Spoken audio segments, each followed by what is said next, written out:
Good afternoon, guys. It's Lee from Conquer Your Confidence, or some of you may know me from Alpha Tenacity.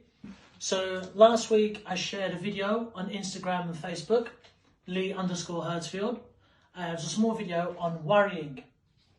Now, a lot of you contacted me and you actually wanted me to go into more detail about how you can solve worrying and maybe you can stop the process of worrying. So some of the things I do with my clients, one of the most important things I do is I get them to complete what I call a worry tree. Basically, to complete a worry tree, they know everything that they're worrying about, yeah? And the reason I get them to do this, because it helps me to understand what state they're in, what mindset they're currently in, and helps me to understand which direction I need to take the coaching sessions in, and to help me understand their mental processes. Now, so I'm going to give you an example of a worry tree. So here's an example of a tree of worry, yeah, which some of you may look like a beanstalk, but it is a tree. Okay, so when my clients give me this, their tree of worry, yeah, the first thing I ask them, has worrying ever cured anything? To which most of them say, well, no. Then I say, well, why are you worrying for then? But if it could be that simple, our lives would be simple. But it's not quite that simple. So here, I've listed the 5 main causes of worry. The top 5, which I've learned from my own studying of psychology and my own experience in coaching sessions with clients and through my own personal experiences. So the top 5, in no particular order. Number 1, we have money. People tend to be worried of having a lack of money or debt. Number 2 is our jobs.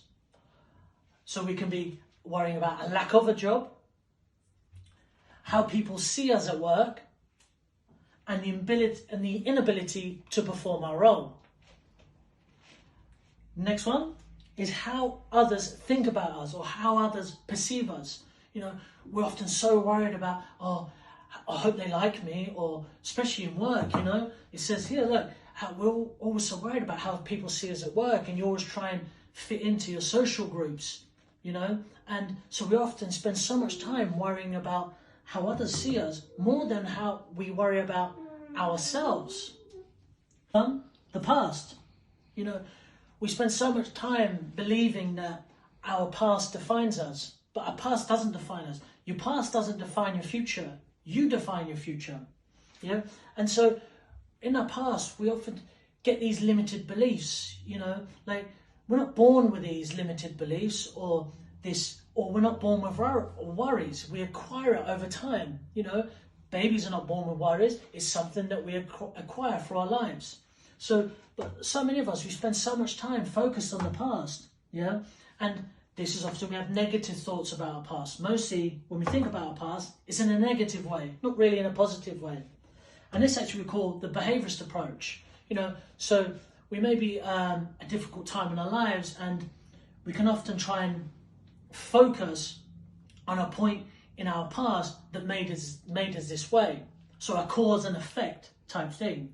But especially for myself, there's one thing I do in my coaching sessions. I try not to focus on the past, because the past, you can never change the past. The past has already happened.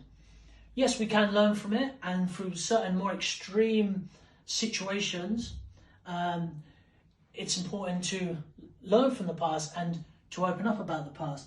But as one thing I don't focus on is the past. We have to focus on our future. So I don't focus on behaviorist approach, yeah? I focus on the humanistic approach, as I like to call it. The next one is our health. And this can be diet health, physical health, mental health. Again, mental health can be negative thoughts. Yeah, so we're seeing this pattern here. And regardless of which subject you're in, one of our 5 worries, it's actually coming back to a lack of confidence, insecurity, negative thoughts. So actually, we can actually really condense this down and really start to chop away at this tree. Now, if you have a really strong mindset, you will take this tree and you will chop it down at the stump and just never worry again. But we all know it's not that simple. And if you've ever seen a professional chop down a tree, they never start at the bottom, they always start at the top, and they start to chip away at some of the smaller branches. So we take this worry tree, and then we ourselves can start chipping away at the smaller branches. So take job for instance. So we could be worrying about a lack of a job. So we need to create action. Yeah. If there's a lack of a job, ask ourselves, is our CV up to date?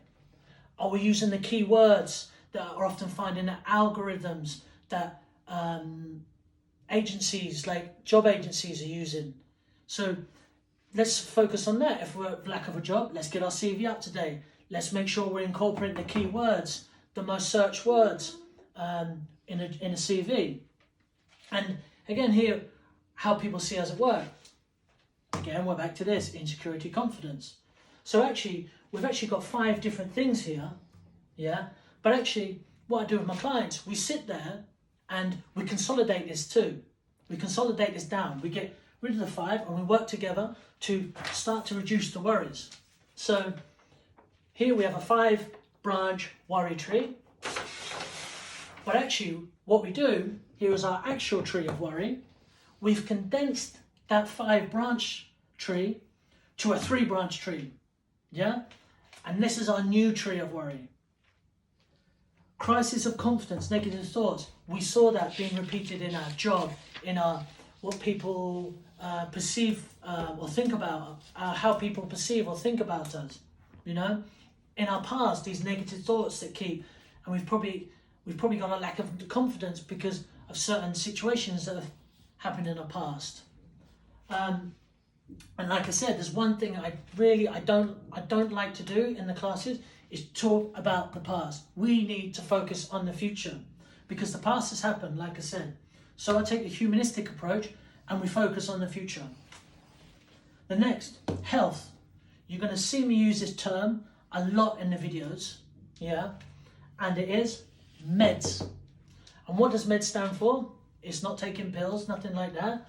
Meds is meditation, exercise, diet, sleep. If you do not have exercise, diet and sleep in your daily routine, yeah, you are going to lack the energy and the productivity to tackle all these other issues.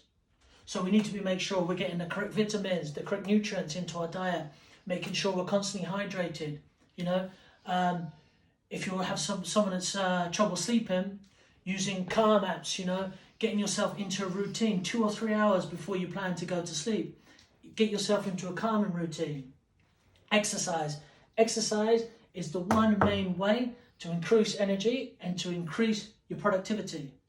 Yeah? Meditation. Yeah?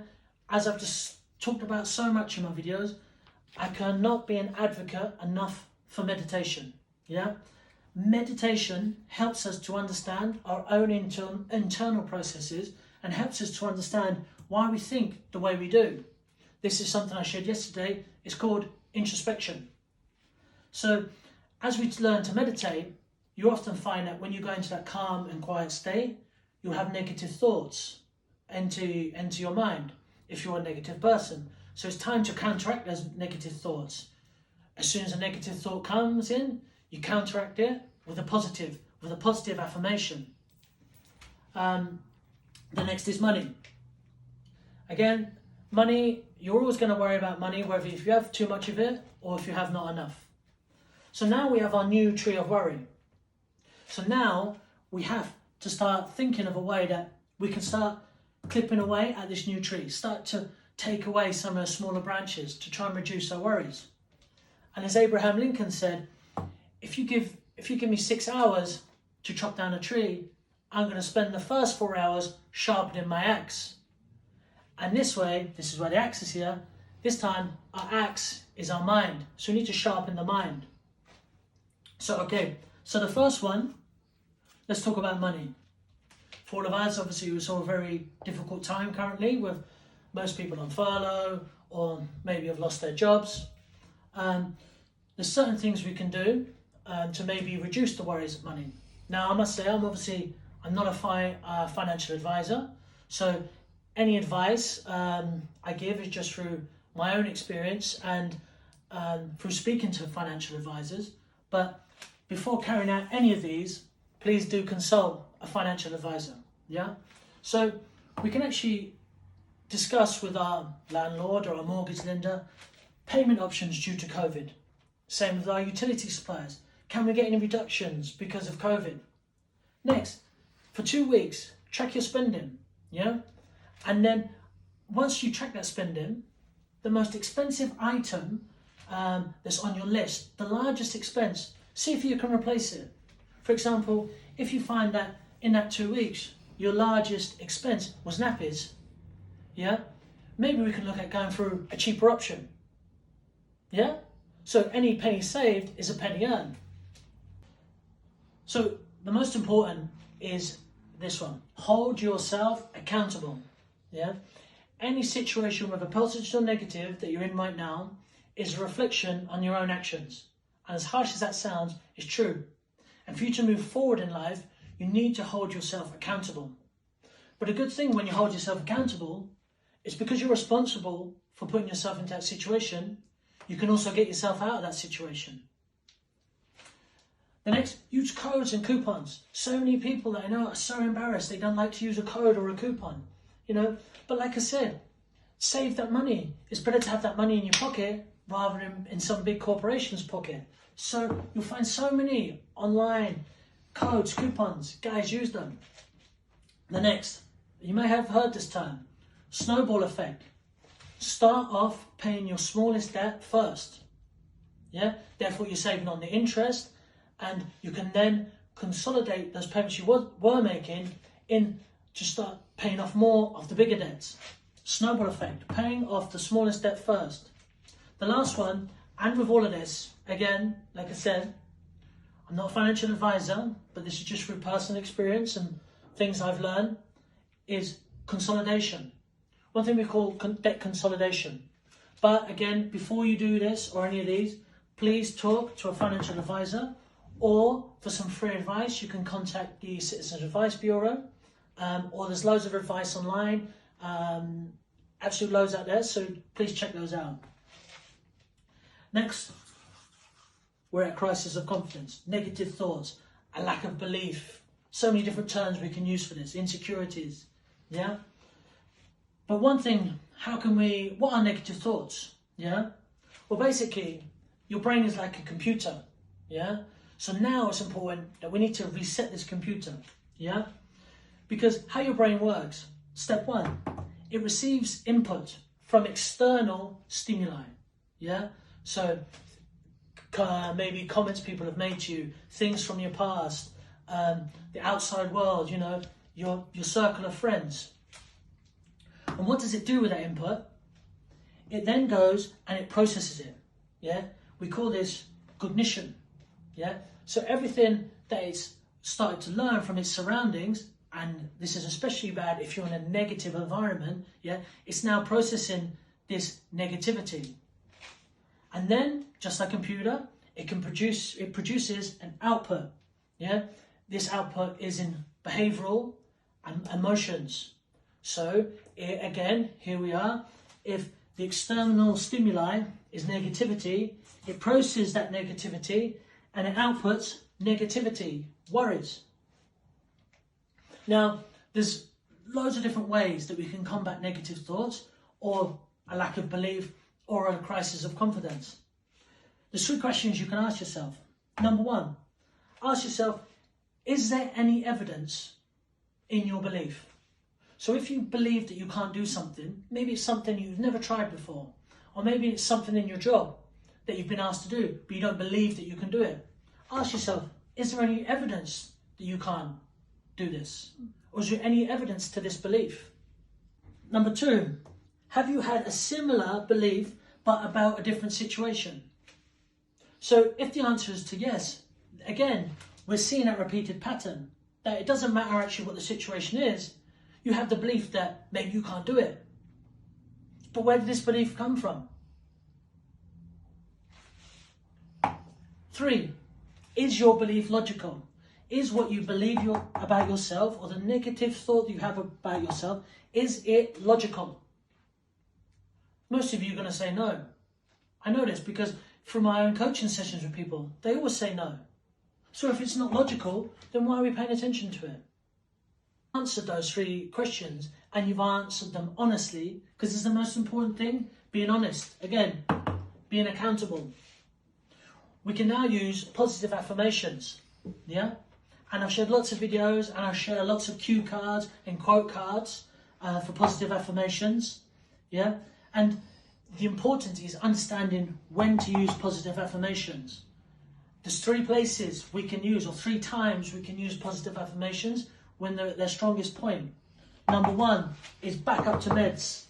When we meditate is when we use positive affirmations. When we meditate and we're in that calm state, yeah, and those negative thoughts come in, we counteract them with a positive affirmation. The next is nighttime. Our subconscious likes to thrive on those negative thoughts just before we fall asleep, yeah, because we're sitting there, maybe nothing's going on, we're in a quiet time, and that's when those negative thoughts are going to try and attack you just before you're asleep. And even maybe even while you're asleep, your subconscious is on. Remember, your subconscious is on 24/7, 365. It's never off. So just before you go to sleep, give yourself 3 positive affirmations. Now, you can look on my Instagram and find lots of different forms of positive affirmations, or some of my quote cards that you can use to counteract these negative beliefs. The next is your morning routine. One thing I like to do when I wake up in the morning is just be thankful there's another day. Because so many people right now at this time, they're not getting another day. But when you wake up every morning, you're getting another day. So be thankful. Again, get your 3 positive affirmations, repeat them to yourself in the morning, or just be thankful. And lastly, the main thing that's going to solve all your worries is action. Yeah? The way we conquer fear, or the way we conquer worries, is by going out there. It's not sitting at home worrying or being fearful. It's going out there and being active, creating action. Action solves worry. So guys, get your tree of worry, yeah? Learn how you're going to attack it. Start chipping off at those small branches, and then take your axe and take a swipe at the stump, the main cause. But first, attack those smaller bits. But if you're of such a confident mindset, take that axe and swing and destroy that worry tree. So guys, have a good day, have a good week, stay safe, and one lastly before I forget, the main thing apart from action solves worry. So action, the last one is talk. Because again, what do we do with money worries? What do we do with inner insecurities? We sit at home, we worry about them, we bottle them up until they're at a state of where we even go into a worse type of thought process, into anxiety maybe. Which actually leads me on, because this is going to be a 2-part episode. Today was worries. Next week, we're going to talk about anxiety. So guys, take the axe, chop down your worry tree. Have a great day.